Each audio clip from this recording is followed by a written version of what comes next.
Andito tayo po ulit sa ating Facebook Live tsaka sa YouTube. Napapanood po tayo.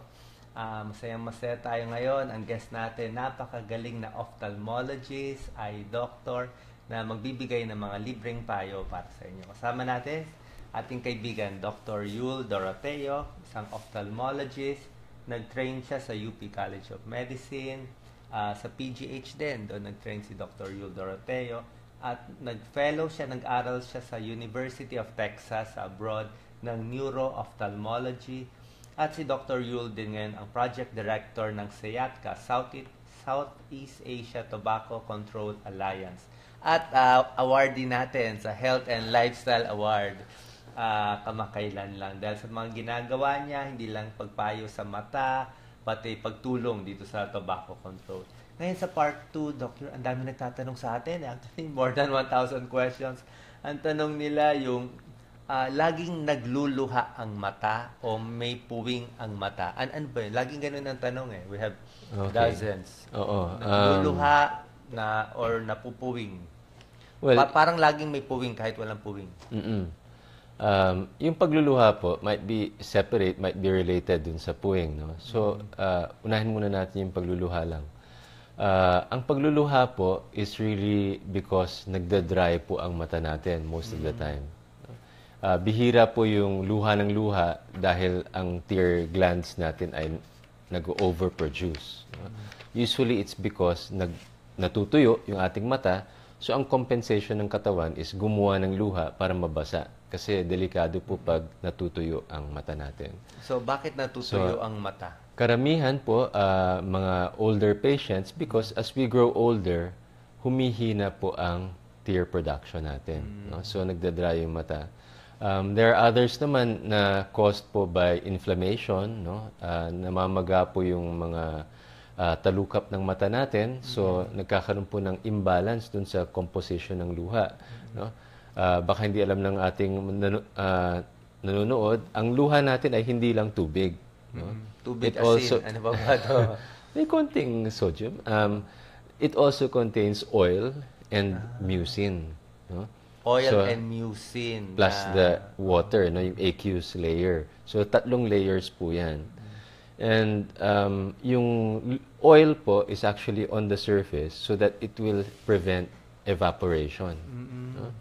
Pero sometimes, dahil sa genetics po natin or sometimes dahil sa hindi malinis po yung ating mga eyelids, no, nagkakaroon po ng imbalance dun sa composition. So, madaling mawala yung luha. So, ang recommendation natin dyan ay magpa-check up sa doktor. The ophthalmologist can screen, no, kung talagang medyo severe po ang ating dry eyes. There are different kinds of eye drops na pwedeng ibigay. Sometimes kailangan pa i-supplement yan with oral medication. Sometimes antioxidants lang. No?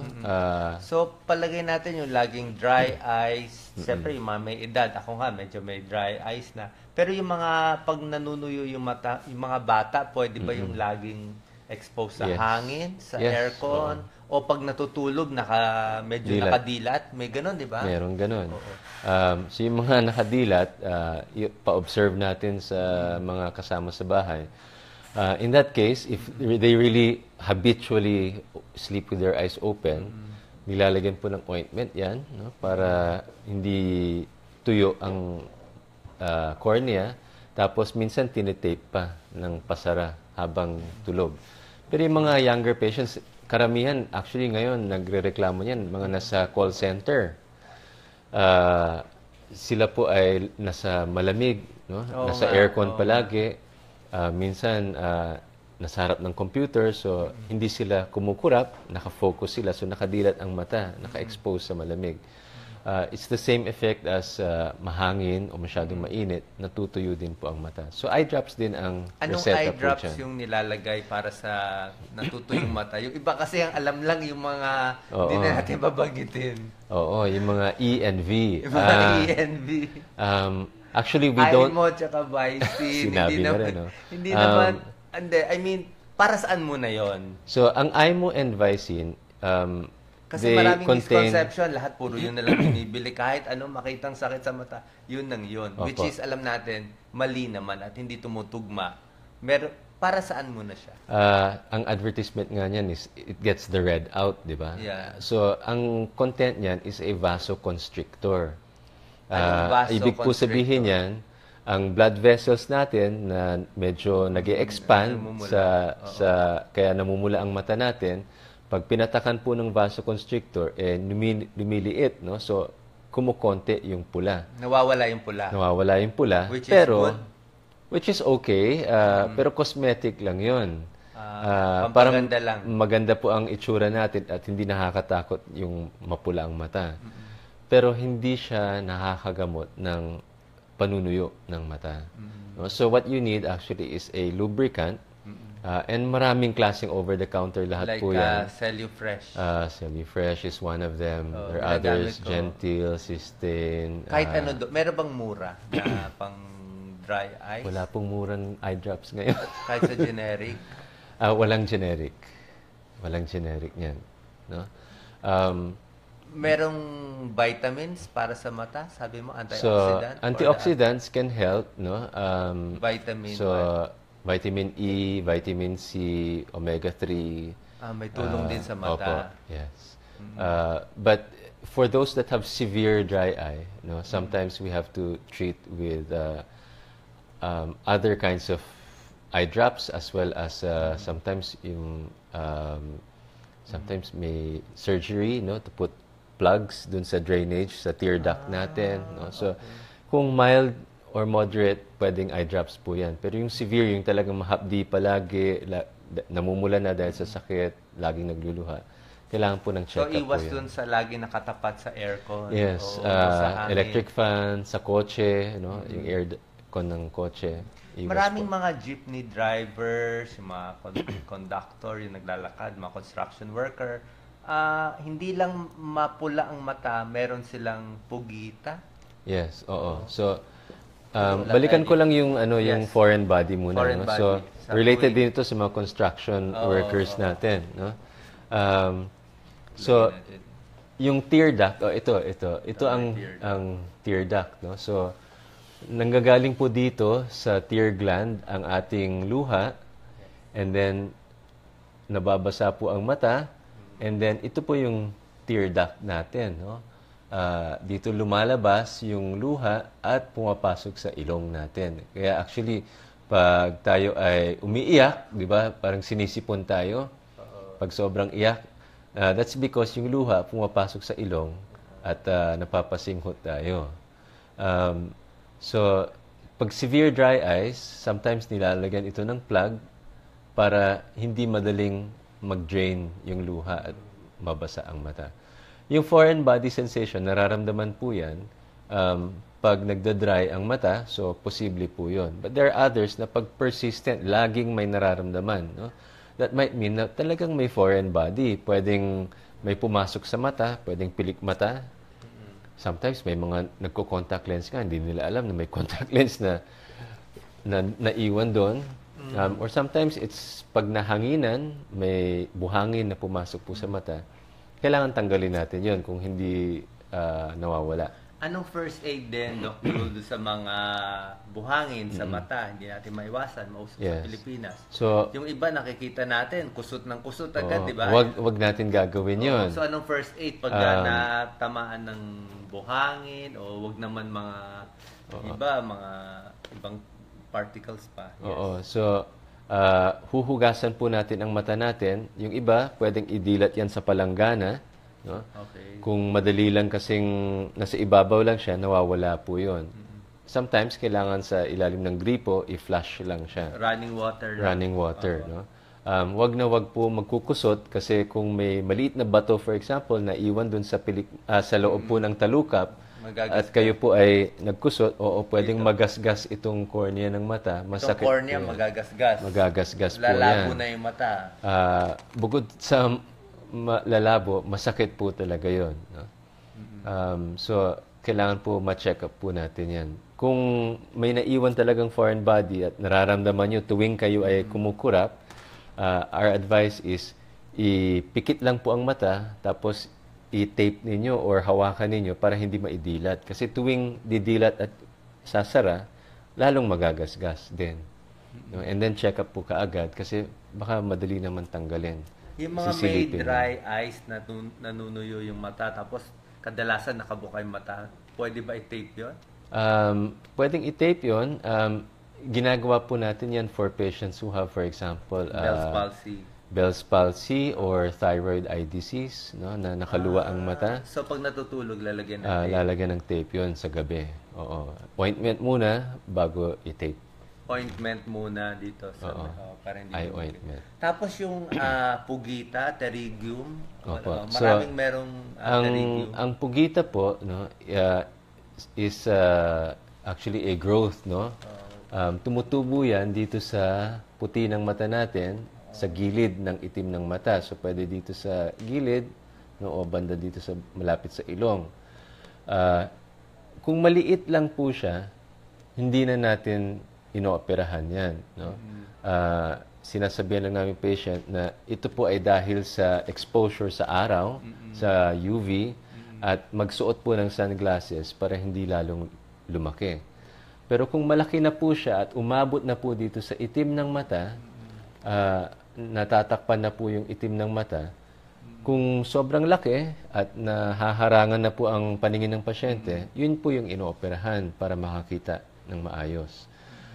We don't advise na operahan kaagad, no? Kasi pwede naman po na observation lang ang kailangan dyan. Kasi may malaking chance na pag inoperahan, lalo na mga bata pa, below 40, bumabalik po yan. Paano iiwas dito sa pterygium or pugita? Suot po ng sunglasses, no? Pag nasa labas, ang kadalasan meron nito mga magsasaka, mangingisda, mga seaman na nasa lawa, no? Kasi nasa laot na yung UV medyo malakas ang exposure. So wear sunglasses. Pag nagbi-beach po tayo, magsuot ng sombrero. Yun lang naman. Simpleng protection. Another topic na ang dami rin nagtatanong, sore eyes, Yul. Ang daming may sore eyes. Like, parang whole year round may sore eyes. Bawat medical mission. May nagsabi nga dati, wala naman daw namamatay sa sobrang dumi. Hindi kailangan maligo. Sabi ko, may maraming nagkaka-sore eyes sa sobrang dumi. So, anong cause ng sore eyes and paano tayo iiwas sa sore eyes? So, ang sore eyes no, is a layman's term for conjunctivitis. No? Yung transparent layer ng puti ng mata natin ay namamaga. Kadalasan po ito ay virus. No? So, pakita natin, Lisa na lang. Si Doc Lisa. Pakita natin dito sa gitna, Doc Lisa. Di pala na-detach. Okay, so kung ito po ang puti ng mata... tayo dito. Okay. Ganda naman ng doktora natin na tagahawak. So, sore eyes. Saan dito ang sore eyes? So, ito po yung puti ng mata natin, no, the sclera. May layer po dito na transparent. Yun po yung conjunctiva. No? At pag yan po ay namaga, namumula siya, at yun po yung conjunctivitis o sore eyes.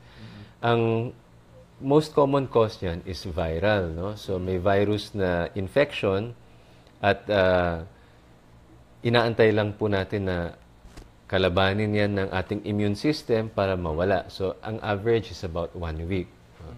Hindi po kailangan gamutin actually yung sore eyes dahil yung viral type of sore eyes. Meron din pong bacterial conjunctivitis, may fungal conjunctivitis, pero less common yan.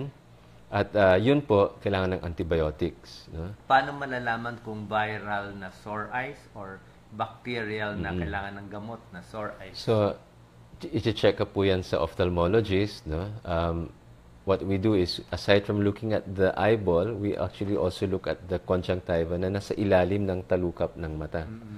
No? And there are characteristic findings that we can see dun sa microscope para malaman kung viral or bacterial. No? Kung anong klaseng virus or bacteria, medyo mahirap malaman yan unless ipasuri po natin yan sa laboratory. Usually, hindi na kailangan. Kung maraming muta, mas bacterial siya. Hindi naman necessarily, no? Pero Kasi ang viral conjunctivitis, pag marami na rin tayong luha, let's say habang natutulog, pagising natin, punong-puno din siya ng muta. But one of the clues is during the day, no, ang viral conjunctivitis, more of luha siya at konting muta lang yan. No? Pero ang bacterial talaga ang daming discharge. No? Ang daming muta. Maraming muta, minsan may amoy pa. May amoy. Meron ka na comment isa. May amoy daw yung muta nung anak niya. Oo. Kung talagang madami po ito, baka bacterial po yan, kailangan ng antibiotic treatment. No? And I would really say na pag 1 day pa lang, 2 days, hindi nawawala, no, and it's getting worse, pa-check up nyo po. Kasi kung bacterial yan at hindi po ginamot, pwedeng lumala. No? And there are some types of conjunctivitis na nakakalusaw ng cornea. Yung sore eyes na yung sore lulusaw eyes, yung cornea? opo, depende sa bacteria, pwede So, pong malusaw. pwedeng mabulag na yun? Pwedeng mabulag ang pasyente. No? Kung nasira ang cornea, walang palitan na? Meron naman po, pwedeng lagyan ng corneal transplant, pero mabusisi yan. Hindi naman. Several, maybe 20,000, 30,000. Oo. Pero bukod po doon, yung hirap kasi ng corneal transplant eh. It's not, ng corneal transplant? May eye bank naman po tayo sa PGH. Sa buhay na tao yan eh. Kinukuha po yan sa bangkay. No? So, pag namatay yung tao, dinodonate po ang kanyang cornea sa eye bank. Hina-harvest po yun para ilipat dun sa mata ng iba. Siyempre, may screening po yan to make sure na walang sakit yung tao na yun. Walang rejection. At yung rejection will really depend on the recipient na. So, yung sore eyes hindi binabaliwala. Yung iba kasi nagtatanong, Doc, anong drops? Hindi pwedeng antibacterial drops. Huwag po kayo magpatak basta-basta. No?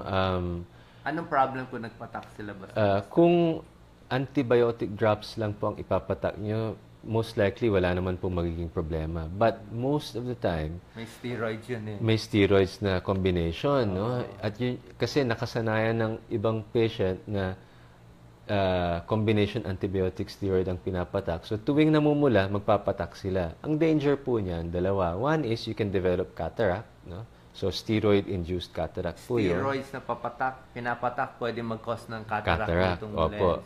Okay. Not a very bad problem, no? Pero early cataract yun. No? Inoperahan, pwedeng luminaw uli. Ang mas delikado pong complication is steroid-induced glaucoma. Pwedeng tumaas ang pressure sa loob ng mata with chronic steroids for some patients, not everyone. Sasabihin ng kababayan natin, nababasa ko, inisip nila, masama pala yung steroids sa eye drops, ba't pa nilalagay? Hindi nila pagbawal yan, iban na natin. Hindi naman po masama ang steroid. Masama ang sobrang paggamit ng steroid. No? So, steroids are actually good for the body. Pag may namamaga, binibigay po natin hindi lang sa... Binabawasan yung pamamaga. Opo. Sa tamang dosage. Sa tamang dosage. Just like steroids for asthma, binibigay po yan. No? Pero pag nasobrahan, hindi maganda. May steroids kaming binibigay din for tinatawag na uveitis, which is another sakit po ng mata. No? Common din uveitis? It's not very common. Pero pag meron po kasi yan, ang first line of treatment is also steroids. No? So, hindi po natin basta-basta binibigay yung steroids. Kung sore eyes lang, sometimes I tell the patients, kung wala kayong pambili and it's really viral, wash lang, keep it clean.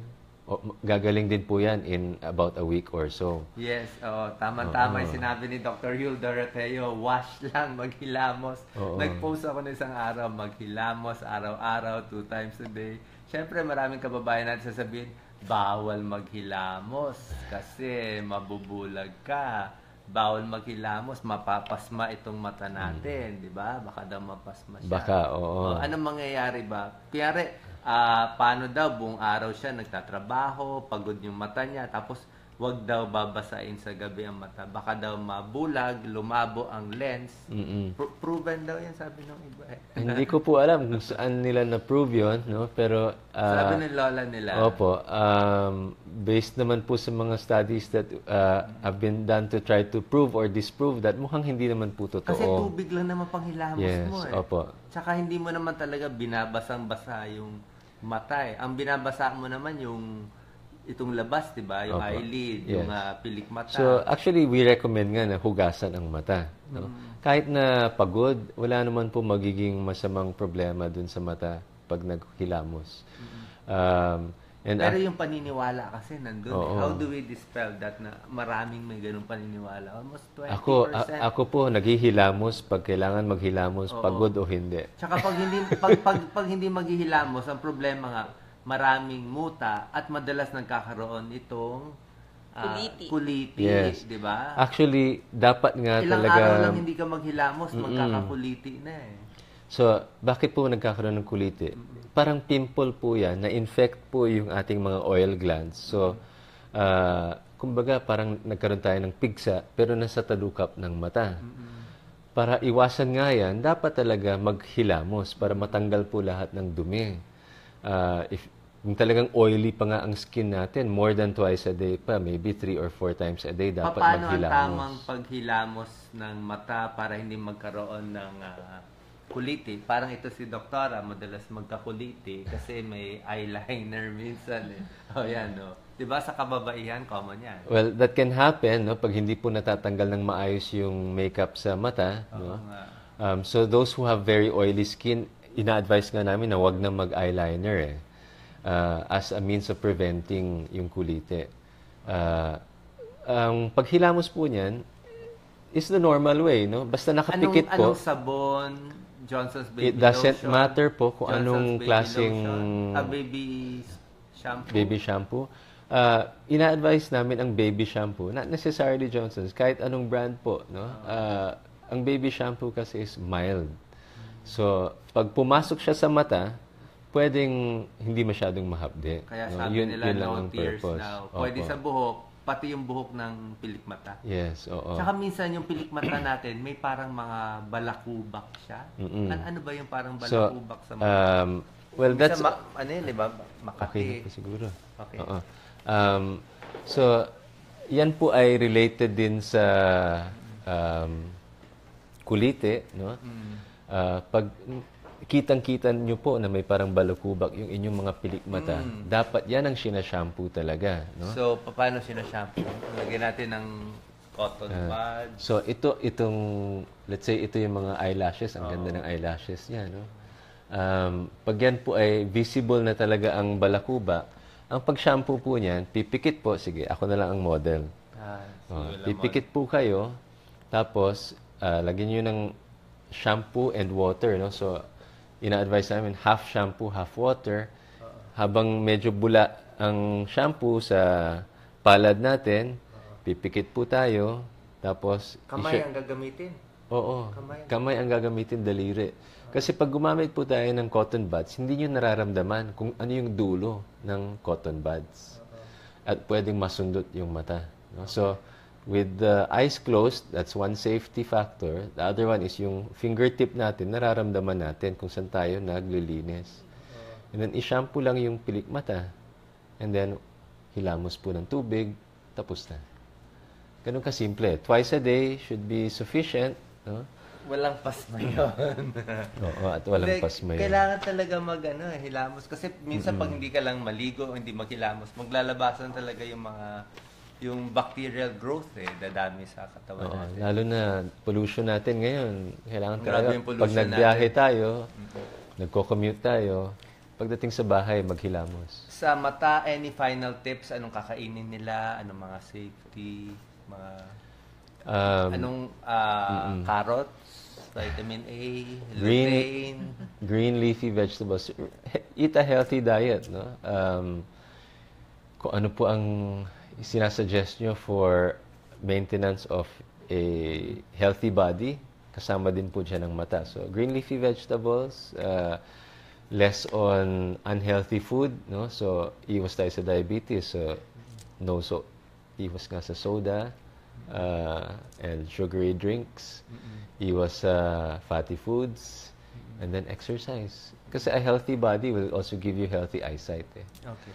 Marami ring tinuturo si Dr. Yul dito. Last na lang. Balik tayo dito. Isa. Yan. Sabi kami. Okay. Si Dr. Yul Doroteo, hindi lang siya magaling na ophthalmologist, marami rin siyang ginagawa ibang projects. As a project director Yul ng SEATCA, ano ba ang SEATCA nga ulit? Malaking tulong si Dr. Yul sa sa mga smoking ban, di ba? Ano bang... So, yes, Dr. ang SEATCA po is the Southeast Asia Tobacco Control Alliance. Ito po ay maliit na NGO namin which works in Southeast Asia, no, in the 10 ASEAN countries. Ang isinusulong po namin ay ang tobacco control or anti-smoking advocacy para po maiwasan at mabawasan yung mga sakit na dulot ng paninigarilyo. So, dito po sa Pilipinas, no, tumutulong kami sa Department of Health and other civil society Ang organizations. dami mo ng awards. Hindi na mabilang na award. Hindi naman po. No, marami Pero ng awards si Dr. ang Yul. actual reward is makita natin na nababawasan yung mga naninigarilyo. So for example, recently na ilabas ng Department of Health natin na the number of adult smokers has been reduced by 1 million, no?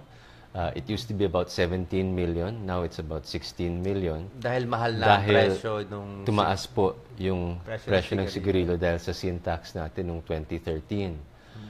Siyempre, tuloy-tuloy po dapat na itaas pa rin ang buwis para tuloy-tuloy maging less affordable ang sigarilyo. No? Kasi siyempre, as time goes on, people's incomes are increasing, tumataas po ang sweldo, lalong nagiging affordable. So, tuloy-tuloy po yan. And the other latest development is yung smoke-free executive order ng presidente, no? And that gives us a little bit of encouragement din, no? Dahil kung na-implement po ito ng maayos, gaya po ng ginagawa sa Davao City or other cities like Bataan, in Bataan, ang Balanga City, ang Iloilo City, there will be obviously, number one, less exposure sa second-hand smoke. So yung mga hindi pong naninigarilyo, kayo po ay magiging protektado dun sa harms of exposure sa tobacco smoke. And then yung mga naninigarilyo, dahil medyo mahihirapan sila manigarilyo kung saan-saan lang, sana mag-isip sila na tumigil din eventually. No? Tsaka yung paghinto ng sigarilyo, may tulong din sa mata natin, di ba? Definitely, no? Actually, hindi lang po sa mata, sa lahat po ng katawan natin. No? So, ang pinaka-common diseases actually related sa smoking are heart disease. Sa inyo po yun. Lung diseases, cancer, obviously, no? Not just lung cancer, but all types of cancer. And diabetes can also be worsened by smoking. No? Mahirap po mag-control ng diabetes if you're a smoker. Sa mata, it's the same. We can also have vascular occlusion, so parang stroke po o heart attack. Dahil sa sigarilyo. Dahil sa sigarilyo. Sa mata, pwede rin po mangyari yan. Magkaroon ng dugo o kulang ng oxygen sa mata, nabubulag din po ang pasyente. Yes. Mahanap si Doc Yul sa... Yes. Oo. Bali, ang clinic mo, Doc Yul, is where? Meron ka sa may clinic tapat ako ng sa PGH. tapat ng PGH, sa Mirasol Marami Building. kasi nagtatanong, ang dami naghahanap saan daw mahanap si Doc Yul. Yes. At Yes, si Dr. Yul Doroteo, mahahanap po sa Mirasol Building, Taft Avenue, Manila. Sa tapat po yun ng Philippine General Hospital at sa Alabang Medical Center. Yes, so maraming final tips, Doc Yul, sa ating mga nakikinig. Yan, puro sila like sa'yo, puro love. Oh. Yan, happy Ayan sila. pala yan. Oo, Okay. nakikita mo yan. Pero pag ibang issue, kung politics ang issue, maraming angry face lalabas. Kaya mabuti dito na lang tayo sa health tips natin. Yes, Okay. sa ating mga kababayan na nanonood. Yan, Well, salamat daw, Marcy Labrador. Thank you very much sa mga docs watching from TW. Hindi ko na saan ang TW. Taiwan? Taiwan ba Taiwan yan? siguro yun. Oo. So marami nanonood sa atin at meron ka mga page at mas malaki ang heart, ibig sabihin sabay-sabay sila nagla-like kaya lumalaki. Ano. Jovel Kaowil, maraming salamat. God bless din sa iyo. So, sa mata, pinag-usapan po natin, no? Have a healthy lifestyle at kailangan po magpa-check up regularly. So, sa mga bata po, screening Yes. po at age 3 to 4 years, 3 years old, old. napakahalaga. And then at pagpasok po sa grade school. So, those are the two most important aside from the newborn screening. Sa mga may edad na po, age 40, screening din po tayo. No? Sa To make glaucoma. sure walang glaucoma, diabetic retinopathy, or other cataract or other eye diseases po. And then, syempre, wag pong manigarilyo. If we have anybody in our family na nanigarilyo, encourage po natin na tumigil. At kung tayo po mismo ay nanigarilyo, bawasan na po at matigil na po as soon as possible. Dahil ang benefits po are tremendous, no? Kahit matigil po natin paninigarilyo at age 50 or 60, may benefit pa rin. But the largest benefit is if you quit when you're young. No? Below 40, 30 years old, ideally, stop na po tayo. Okay. Maraming salamat, Dr. Yul Doroteo. Ang ganda talaga mga tips mo. 3 to 4 years old, bata, papacheck. Kasi pwede mabulag at hindi na nila makita. Kahit nakakita sila, pwede hindi gumana ang brain. Above 40, glaucoma. Naka, magpapacheck na tayo, Doc Lisa. Kasi nakakabulag din. And sa smoking ni Doc Yul. Maraming salamat. Thank you very much. Salamat po.